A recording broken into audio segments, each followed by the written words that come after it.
નમસ્કાર, આપ જોઈ રહ્યા છો ન્યૂઝ ફોર ઇન્ડિયા અને આપની સાથે હું મેહુલ ઝાલા. વડનગર નામ સાંભળતા જ વડાપ્રધાન મોદીના જન્મસ્થળ તરીકે વિશ્વવિખ્યાત બન્યું. આ નગર વડનગર એ પ્રાચીન કાળમાં એક ઐતિહાસિક નગરી અને બૌદ્ધ વિહાર હોવાના અનેક પુરાવા જમીનના પેટાળમાં ચાલી રહેલી પુરાતન વિભાગ સંશોધનમાં દર્શાવી ચૂક્યું છે. જો કે પુરાતન વિભાગનું સંશોધન હાલમાં પણ આગળ વધી રહ્યું છે. અહીં નવનિર્મિત મ્યુઝિયમ ઇતિહાસ અને પુરાતત્વીય વારસાને એક સાથે નિહાળવાની સુવિધા આપતું આર્કિયોલોજીકલ એક્સપિરિયન્શિયલ મ્યુઝિયમ વિશ્વમાં બીજે ક્યાંય નથી. વડનગરનું મ્યુઝિયમ વડનગરની જ માત્ર પુરાતન સંસ્કૃતિ નહીં, પરંતુ વ્યાપાર, નગર રચના, શિક્ષણ અને શાસન વ્યવસ્થાના યોગદાનને પણ ઉજાગર કરે છે.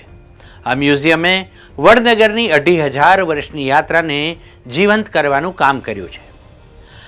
વડનગર ભારતના પ્રધાનમંત્રી નરેન્દ્રભાઈ મોદીના જન્મસ્થળ તરીકે તો જાણીતું છે જ, પણ તેની ઓળખ તેથી પણ કંઈક વિશેષ છે. આ નગર સમૃદ્ધ સાંસ્કૃતિક વારસો ધરાવે છે અને નગરના આ વારસાને પ્રસ્તુત કરવા માટે તૈયાર કરાયું છે ભારતનું સૌથી મોટું અને પ્રથમ આર્કિયોલોજીકલ એક્સપિરિયન્સ મ્યુઝિયમ. આ મ્યુઝિયમ વડનગરના 2500 વર્ષના ઐતિહાસિક વારસાને જીવંત કરે છે. મ્યુઝિયમમાં ઈસવીસન પૂર્વે 800થી શરૂ કરીને 7 અલગ અલગ સંસ્કૃતિના તબક્કાઓ રજૂ કરવામાં આવ્યા છે. ये इंडिया का ऐसा पहला साइट होगा जो ओपन छोड़ा गया है और जिसके साथ कनेक्ट करके इंटरनेशनल स्टैंडर्ड का एक म्यूज़ियम बनाया गया है.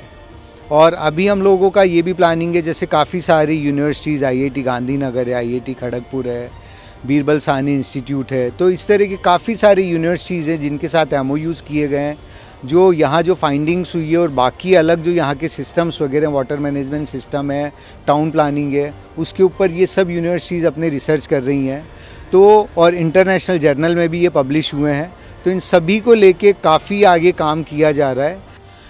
21મી સદીના આરંભે ગુજરાત રાજ્ય પુરાતત્વ વિભાગે કરેલા ઉત્ખનન દરમિયાન વડનગરમાં બૌદ્ધ વિહારના અવશેષો અને માટીના વાસણો મળ્યા હતા, જે શહેરના સમૃદ્ધ ઇતિહાસની ઝલક આપે છે.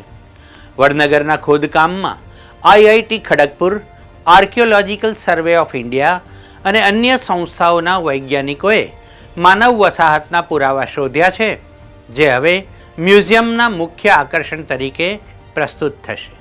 ऐसा म्यूज़ियम बहुत कम देखने को मिलता है जहाँ पे एक लाइव एक्सकेवेशन साइट हो और साथ में उस एक्सकेवेशन साइट के साथ ही एक म्यूज़ियम हो जो एक्सपीरियंशियल हो नेचर का. तो इसमें आर्टिफैक्ट्स तो हैं ही, करीबन 6000 आर्टिफैक्ट्स हैं और बहुत ही इंपॉर्टेंट आर्टिफैक्ट्स हैं. ये बताता है कि वडनगर की हिस्ट्री क्या है. एक ये लिविंग टाउन है. जो पूरा वडनगर है वो 2500 साल पुराना टाउन है. जैसे वाराणसी है, ये कुछ ही टाउन बचे हैं जो पूरे लिविंग लेजेंड्स हैं हमारे. बहुत सारे प्राचीन काल के धोलावीरा है, जैसे राखीगढ़ी है, वो तो नष्ट हो गए, वो आगे बढ़ नहीं पाए, लेकिन वडनगर बढ़ा. और जब इसमें खुदाई हुई तो पता चला कि इसमें बहुत सारी बुद्धिस्ट मोनेस्ट्रीज मिली हैं, बहुत सारे जैन टेम्पल्स मिले, बहुत सारे हिंदू श्राइन्स मिले. तो ये करते करते जो चीज़ें मिली सारी, उसके ऊपर ये पूरा म्यूज़ियम है. यहाँ पे जो भी खुदाइयाँ हुई है उनके फलस्वरूप जो है ये एक बड़ा संग्रहालय का आकार ले रहा है, ताकि भविष्य की पीढ़ियाँ इसको देख सकें. और वडनगर की जो यात्रा है, जो अविरल यात्रा जिसको कह सकते हैं हम, बिना किसी रुकावट के, बिना किसी डिजर्शन के जो लगातार चल रही है, उसको देख सके. और जो हमारी प्राचीन पीढ़ी का जो विजन था, उनका जो दूरदृष्टि थी, उसको समझ सकें कि कैसे इस स्थान का चुनाव उन्होंने एक नगर की स्थापना के लिए किया. વર્ષ 2014ના ઉત્ખનન દરમિયાન અહીં 60થી વધુ દુર્લભ સ્મારકો મળી આવ્યા હતા. વડનગરમાં પુરાતત્વીય ખજાના ઉપરાંત શ્રી હાટકેશ્વર મહાદેવ મંદિર, શર્મિષ્ઠા તળાવ અને 12મી સદીનું કીર્તિ તોરણ આકર્ષણનું કેન્દ્ર છે. નવા મ્યુઝિયમમાં ક્લોક ટાવર અને આર્ટ ગેલેરી પણ છે, જે પ્રવાસીઓને વડનગરના ઇતિહાસ અને વિકાસની યાત્રાનો અનુભવ કરવાની તક પૂરી પાડશે. આ મ્યુઝિયમમાં વિવિધ સમયગાળાની કલાઓ, શિલ્પો અને ભાષાને પ્રદર્શિત કરતી 9 જેટલી થીમેટિક ગેલેરીઝ બનાવવામાં આવી છે. આ મ્યુઝિયમમાં 3 ફ્લોરમાં 7 ગેલેરી છે. તેમાં 3 ગેલેરીમાં શહેરનો મહત્વપૂર્ણ વારસો નિહાળી શકાય છે. આ આર્ટ ગેલેરીમાં વડનગર સાથે જોડાયેલા ધર્મો, શાસકો અને કથાઓની સાથોસાથ વડાપ્રધાન નરેન્દ્રભાઈ મોદીના બાળપણને પ્રદર્શિત કરતો એક અનોખો વિભાગ છે. વડનગર હિન્દુ, બૌદ્ધ અને જૈન એમ ત્રણ ધર્મોની તપોભૂમિનું અને ઉપાસનાનું કેન્દ્ર રહ્યું છે. જૈન આગમ ગ્રંથ કલ્પસૂત્ર જનતા માટે પ્રથમવાર વાંચન વડનગરમાં થયું હતું. ચીની યાત્રી યુએન સંગે પણ 7મી શતાબ્દીના વડનગરનું વર્ણન કર્યું છે. વડનગર એ પૌરાણિક નગરી છે અને ભારતના વડાપ્રધાન નરેન્દ્ર મોદીનું વતન છે. આ શહેરના ભૂગર્ભમાં અન્ય 7 નગરો દટાયેલા હોવાના પુરાવા પણ મળ્યા છે. જમીનમાં 7 લેયરમાં અલગ અલગ 7 સંસ્કૃતિ હોવાનું સંશોધન અગાઉ થયું છે. હવે આ નગરમાં બૌદ્ધનો આશ્રમ હોવાનું કહેવાઈ રહ્યું છે. ભારતમાં એક સમૃદ્ધ બૌદ્ધ કેન્દ્ર તરીકે વડનગર અધિષ્ઠાપિત હતું તે સાબિત કરવા માટે અમને થોડો સમય જોઈએ. આર્કિયોલોજીકલ વિભાગે જે તે સમયે આવું કહ્યું. સાથોસાથ એમ પણ ઉમેર્યું કે અમે બાંધકામમાં થયેલી જમીન મેળવવા માટે સક્રિય છીએ. આ જમીન અંગે અમે દિલ્હી સ્થિત અમારી સંસ્થાને જાણ કરીશું. એએસઆઈએ વડનગરમાં 2 તબક્કે ખોદકામ કર્યું છે. પહેલા તબક્કામાં જાન્યુઆરી 2015માં અને બીજા તબક્કામાં મે 2016માં ખોદકામ કર્યું. ચીનના પ્રવાસી યુત્સંગે ખાસ ઉલ્લેખ કરેલો કે મહેસાણા જિલ્લામાં આવેલું વડનગર એ બૌદ્ધ ધર્મનું કેન્દ્ર હતું. વડનગરમાં બૌદ્ધ ધર્મનો વિકાસ 3જી સેન્ચુરી અને 9મી સેન્ચુરી વચ્ચે થયો હતો. 2007માં જ્યારે ખોદકામ કરવામાં આવ્યું ત્યારે બૌદ્ધ ધર્મની નિશાનીઓ વડનગરમાંથી મળી આવી. આ પ્રાચીન નગરીમાં બૌદ્ધ નગરી પણ સમાયેલી છે તેવું નજીકના ભવિષ્યમાં પ્રસ્થાપિત થશે ત્યારે વિશ્વના દેશો ખાસ કરીને ચાઇનાને આશ્ચર્ય થશે. આપને જણાવીએ કે ઐતિહાસિક નગર વડનગરમાંથી બૌદ્ધ ધર્મના વધુ અવશેષો મળી આવ્યા હતા. અહીં હાથ ધરાયેલા પુનઃ ઉત્ખનન દરમિયાન સમાધિ અવસ્થામાં 7મી 8મી સદીનું બૌદ્ધ ભિક્ષુકનું હાડપિંજર તેમજ 3જી 4થી સદીનો સાંકેતિક બૌદ્ધ સ્તૂપ મળી આવ્યો. જો કે હાડપિંજર બૌદ્ધ સાધુ કે કોઈ સામાન્ય વ્યક્તિનું છે તેની વિગત DNA પરથી જાણી શકાય, જ્યારે સાંકેતિક સ્તૂપ પરથી કોઈ અવશેષ મળ્યા નથી.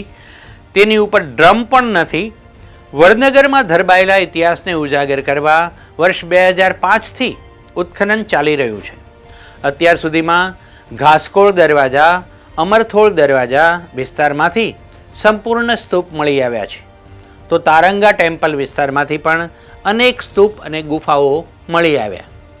અહીં સારેગામા સર્કલ પાસે ખોદકામ દરમિયાન સમાધિ અવસ્થામાં 7મી 8મી સદીનું બૌદ્ધ ભિક્ષુકનું એક પિંજર મળી આવ્યું હતું.